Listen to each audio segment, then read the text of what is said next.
and good, wonderful and good. You're my inspiration beyond all explanation. You're wonderful and good, you're wonderful and good. I just wanna thank you, 'cause everything you made is so beautiful. Every single star and every beat of my heart, and it's beautiful. I just wanna thank you, 'cause everything you made is so beautiful. Every single star and every beat of my heart, and it's beautiful.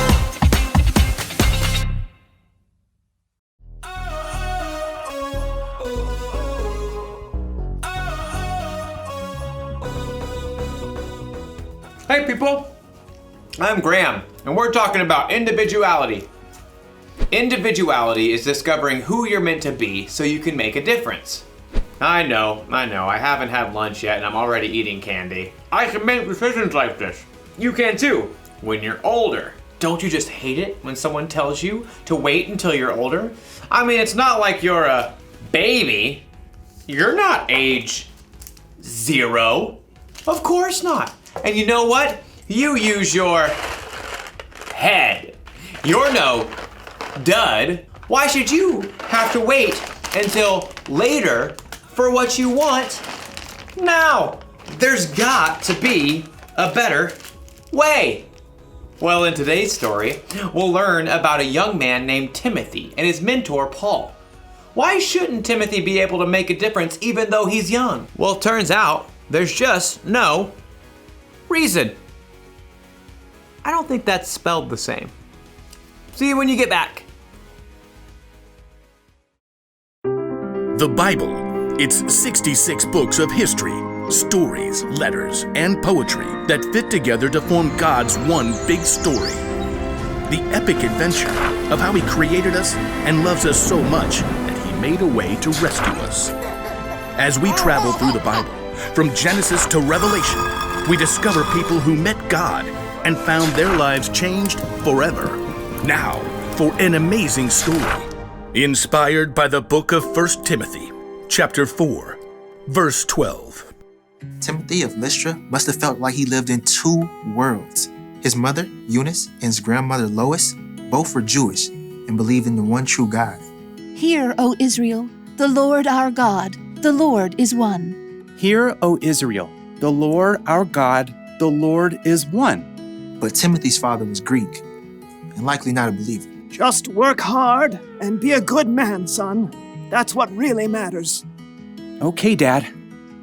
One day, two men arrived in Lystra. Timothy may have heard them speaking in the center of town. Jesus is the Christ, the Son of the living God. You can turn to Him now. One of the two men even healed a man who had never been able to walk. The crowd was amazed. The gods have come down to us in human form. Uproar engulfed the city. People even tried to offer sacrifices to the two men, Paul and Barnabas, as if they were gods. But in the middle of the chaos, a group of Jews from nearby towns where Paul and Barnabas had preached showed up and convinced everyone to attack the man with stone instead. Though the Jews dragged Paul outside the city and left him for dead, Paul got right back up. Timothy really surely heard about it. The power of this Jesus is real. Paul left for Derbe the next day and returned again to Lystra. Timothy, his mother, and grandmother all listened to Paul's teaching, and all three became believers in Jesus. Paul continued on his journey, but left behind a small, thriving new church. We must pray each day. And teach each other. Timothy, in the meeting tomorrow, you should tell the story Paul shared. The one about how Jesus raised a dead man. Oh, but I don't really like to talk in front of people. I think you shall do very well.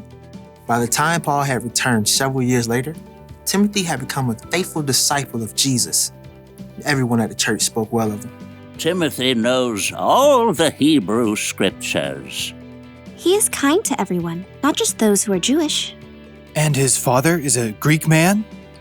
Oh, yes. Paul was looking for someone to help encourage new churches. Someone who knew God's words. Someone who could speak to people from all different backgrounds. Timothy, I'd like you to travel with me and Silas and Luke. Me? Of course you. Oh, but there are others older than me with more experience. They're bold. They're better at speaking.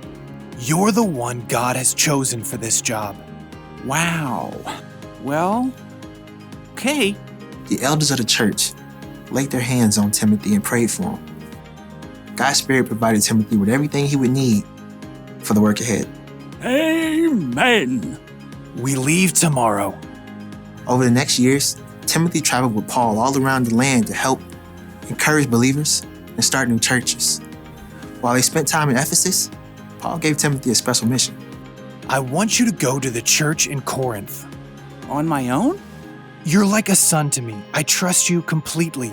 The church there needs to see an example of what it means to follow Christ. And, well, you're it. Timothy went to Corinth. Over the years, Timothy became Paul's right-hand man. Paul even put him in charge of the church in Ephesus. The leaders in Ephesus are so much older than I am. Will they even listen to me? Your age doesn't matter. As Timothy settled in Ephesus, Paul wrote him letters to encourage him. Don't let anyone look down on you because you're young. Set an example for the believers in what you say and how you live. Also, set an example in how you love and in what you believe. Show the believers how to be pure. Though Timothy met Paul when he was a very young man, he was able to play an important part in helping Paul build up the early church and sharing their incredible news of Jesus.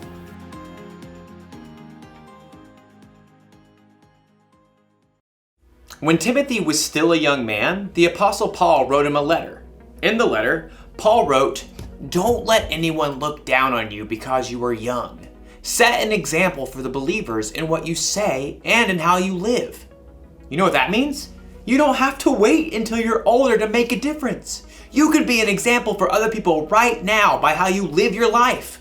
When a friend is feeling down, you can help them find joy. You can make peace when you see two people fighting, and you can tell them to stop. By spreading God's love to the people around you, you can actually point others to Jesus. He's a real lifesaver. So here's the one thing to remember today. You can make a difference right now. Whether you're a junior or as old as 100, you can choose to be an example and make a difference, no matter what.